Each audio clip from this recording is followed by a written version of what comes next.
YCP party ఎస్సీసీల రాష్ట్ర ప్రధాన కార్యదర్శి సీనియర్ నాయకులు వరసాల ప్రసాద్ పార్టీకి రాజీనామా చేసినట్లు వెల్లడించారు. గోకవరంలో ఏర్పాటు చేసిన సమావేశంలో ఆయన పాల్గొన్నారు. ఈ సందర్భంగా తాను వైఎస్ఆర్ కాంగ్రెస్ పార్టీలో 12 సంవత్సరాలుగా సేవలు అందిస్తున్నట్లు తెలియజేశారు. ఆయన సతీమణి వైఎస్ జగన్ ప్రభుత్వ హయాంలో ఏపీ క్రిస్టియన్ మైనార్టీ కార్పొరేషన్ డైరెక్టర్గా బాధ్యతలు నిర్వర్తించారని తెలియజేశారు.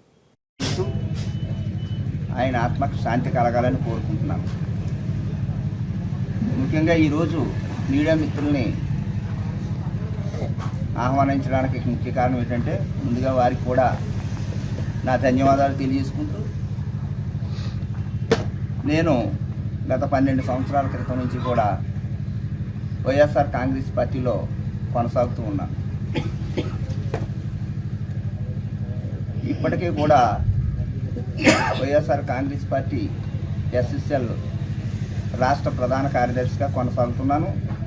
నా భార్య AP Christian minority finance corporation డైరెక్టర్గా పనిచేశారు. ఇప్పుడు ఎక్సో అయ్యారు. అయితే ఈరోజు వైఎస్ఆర్ కాంగ్రెస్ పార్టీకి రాజీనామా చేసే విధంగా ఆ రాజీనామా లేఖలనే మన జగ్గంపేట నియోజకవర్గం ఇన్ఛార్జి అయినటువంటి తోట నరసింహం గారికి, అలాగే కాకినాడ జిల్లా వైఎస్ఆర్ కాంగ్రెస్ పార్టీ అధ్యక్షులు తోట కురసాల కన్నబాబు గారికి,